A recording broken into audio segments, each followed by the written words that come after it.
Especially urban ಲೇಡೀಸಲ್ಲಿ ಜಾಸ್ತಿ ಈ stress factor ತುಂಬ ಮ್ಯಾಟ್ರ್ ಆಗುತ್ತೆ. ಪ್ರೆಷರು, ಎಲ್ಲರೂ ಕೆಲ್ಸಕ್ಕೆ ಹೋಗೋರು, ಎಲ್ರಿಗೂ ಬೆಳಗ್ಗೆ ಎದ್ದಾಗಿಂದ ಅವ್ರಿಗೆ ಸ್ಟ್ರೆಸ್ ಆಗೋಕ್ಕೆ ಶುರು ಮಾಡಿದ್ರೆ ಇದು ಎಲ್ಲ ಕ್ಲಾಸ್, ಎಲ್ಲ ವರ್ಗದ ಹೆಣ್ಮಕ್ಳಿಗೂ ಇದೆ. ಶ್ರೀಮಂತರು, ಬಡವರು, ದೊಡ್ಡ ದೊಡ್ಡ ಕೆಲಸದಲ್ಲಿರೋರು, ಚಿಕ್ಕ ಚಿಕ್ಕ ಕೆಲಸದಲ್ಲಿರೋರು, ಎಲ್ಲ ಹೆಣ್ಮಕ್ಳಿಗೂ ಸ್ಟ್ರೆಸ್ ಇದೆ. ಮನೆ ಒಳಗೂ ಸ್ಟ್ರೆಸ್ಸು, ಕೆಲಸದಲ್ಲೂ ಸ್ಟ್ರೆಸ್ಸು ಅಂತ. ಸ್ಟ್ರೆಸ್ ಏನು ಇಂಪ್ಯಾಕ್ಟ್ ಮಾಡುತ್ತಲ್ಲ ಅದು ಮಹಿಳೆ ಶರೀರದ ಮೇಲೆ ಬೇರೆ ರೀತಿ, ಪುರುಷನ ಶರೀರದ ಮೇಲೆ ಬೇರೆ ರೀತಿ, ಆ ಥರ ಏನಾದರೂ ಇದೆಯಾ? ಸ್ಟ್ರೆಸ್ನ ಹ್ಯಾಂಡ್ಲ್ ಮಾಡೋದ್ರಲ್ಲಿ ಇಬ್ಬರ ಕೆಪಾಸಿಟೀಸ್ ವೇರಿ ಆಗುತ್ತೆ, ಆ ಥರ ಏನಾದರೂ ಇದೆಯಾ ಅಥವಾ ಒಂದೇ?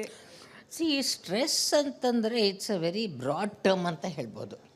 ಈ ಒತ್ತಡಗಳು ನಾವು ಯಾವ ಥರ ಅದನ್ನ ಪಬ್ಲಿಕ್ಕಿಗೆ ಗಮನಿಸ್ತೀವಿ ಅದ್ರ ಮೇಲೆ ಡಿಪೆಂಡ್ ಆಗುತ್ತೆ. ಇವಾಗ ಗಂಡಸರಿಗೆ ಈ ಥರದ ಪ್ರಾಬ್ಲಮ್ ಇಲ್ಲ ಅಂತ ನಾವು ಹೇಳೋಕ್ಕಾಗಲ್ಲ.